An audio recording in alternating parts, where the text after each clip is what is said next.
Yo, what's going on, everybody? It is Straight Out of Boston here, and today I'm back for episode number 22 of my Boston Bruins Be a GM series here on NHL 16. So you can see Ryan Spooner goes down with a concussion. He's going to be out until early January. That's a big blow. He was really, spearheading that third line, but we have plenty of center depth, so it shouldn't be too much of a loss. We're going to put Kevin Hayes at the third line center and move Jimmy Hayes up to the third line as well. And then we're going to insert Kevin Hayes into both the second power play unit and the second four-man power play unit to fill the void left by Spooner. So we're skipping ahead a little bit. I'm going to end up playing this Pittsburgh game, I should say, coming up here in the next week. Bergeron goes down with a mild concussion. He is only going to be out for the Philadelphia game, though. He will be back in time for Pittsburgh. But in the Philly game, Seth Griffith goes down as well, so definitely getting hit by the injury bug right now. He's only going to be out for a few weeks, so not a huge blow. We bump Pasternak up to the second line, and we put Connolly in the third line with Brian Ferland now in the lineup. So Bergeron back, as you can see. We would put him back on that first line as the first line center, but he is not the only one, or we are not the only team, I should say, getting someone back. Chris Letang returns for the Pittsburgh Penguins in this episode as well. So you can see the Eastern Conference standings. We are currently 1 point ahead of Pittsburgh with one game out of hand, I guess would be the proper way of saying that. And take a look at the points leaders. Pasternak, despite playing on the third line most of the year, 16 points in 17 games. He has had a great start to the year so far. So we are taking on the Penguins, as I said. They are the number one offensive team in hockey so far. 59 goals through 16 games. That is, I think, 3.7, 3.8 goals a game. Really impressive mark right there. And they have been led by old friend Phil Kessel, who are you going to see is actually leading the NHL in goals at the moment. You're going to see there 11 goals, 8 assists, and 19 points so far through, I guess they've only played 15 games, actually, I should say. So that is really cool. I think it's like 3.9 goals a game. Really impressive stuff there. Marc-Andre Fleury, though, has been a bit of a weak link. He's only got a .908 save percentage, so we're going to try and take advantage of that. Tuukka Rask has been as dominant as ever. 153 goals against and like a, .946 save percentage, I think it said there. So he's really having a great start to the year. Here we go, though. Marchand with the puck. Deeks to the left. He's going to try and go cross-crease to Bodker, but he could not hang on to the puck right there.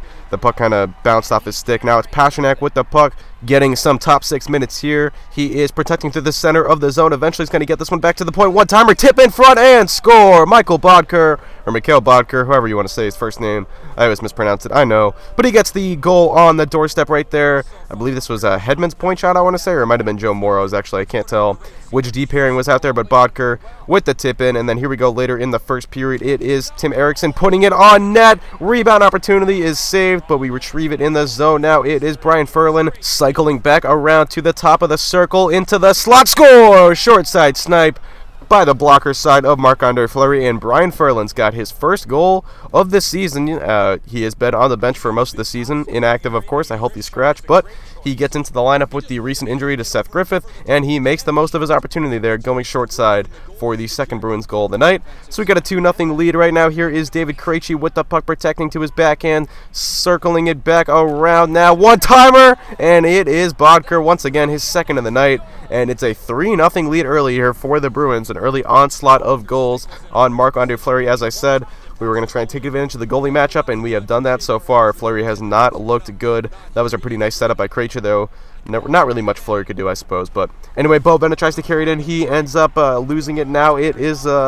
Actually, I can't even tell who that was, but they retrieve it back now through the circle in front. Rask makes the stop, though, and then here we go. It is another rush here for the Penguins, rocking the alternate jerseys tonight. These are really the only Penguin jerseys that look good that they currently wear. I think that they should wear these, and then wear, I like the powder blue ones that they wore in the Winter Classic a handful of years ago. But anyway, that is the end of the first period. So Boston on top, 3-0. Take a look one more time at the Bodker goal, his second of the night, and we have a 3-zip lead after 20 minutes of play now behind the net. It is Tyson Barrie carrying, finds his man, or tries to find his man, Victor Hedman on the rush. This was actually pretty funny here.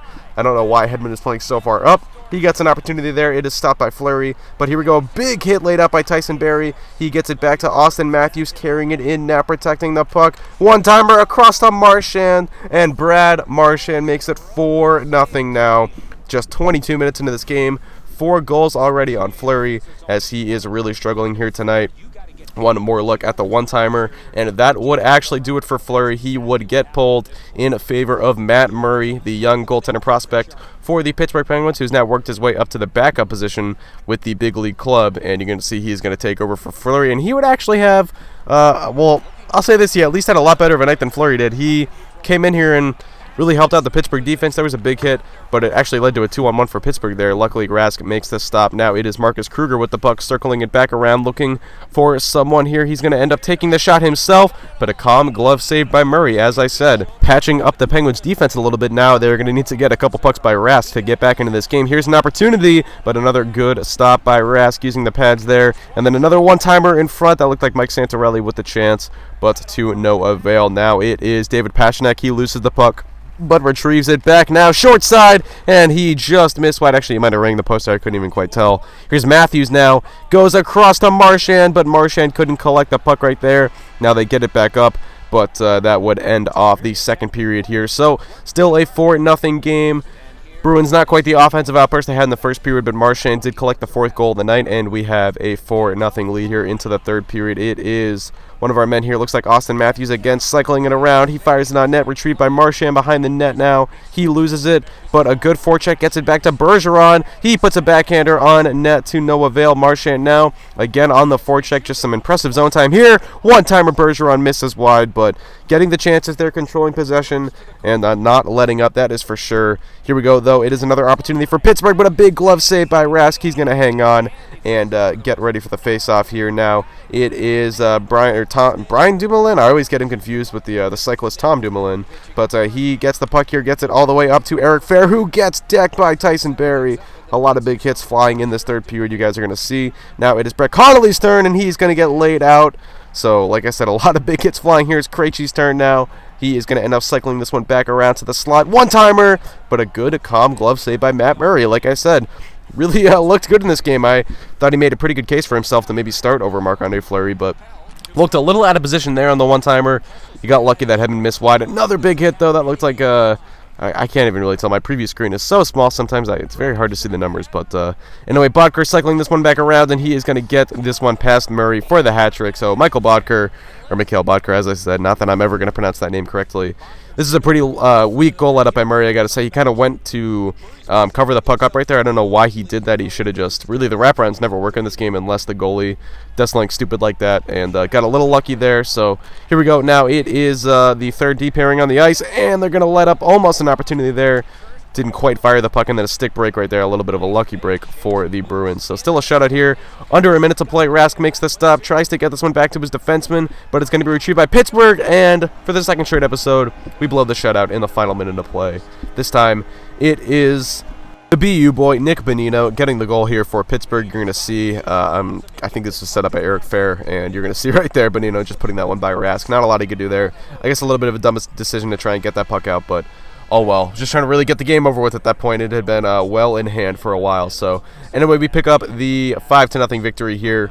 Boston walks out victorious, and we are going to improve to 12-3-3 on the season. We gain a little bit of ground. I shouldn't say gain a little bit of ground, but we put a little bit more space in between us and Pittsburgh in the Eastern Conference standings. That is good. Of course, we'll be battling for home ice. Like I said before, though, not really too important for us to get home ice in the playoffs. I mean, I think it's kind of overrated. Well, I don't even know if I should say overrated in hockey, because I don't think it's very highly regarded or anything, but I just don't think it's very important, so I'm not too concerned with that. Anyway, that's the 3 stars. That is going to do it. Hope you guys enjoy. Thanks for watching, and I'm out. Peace.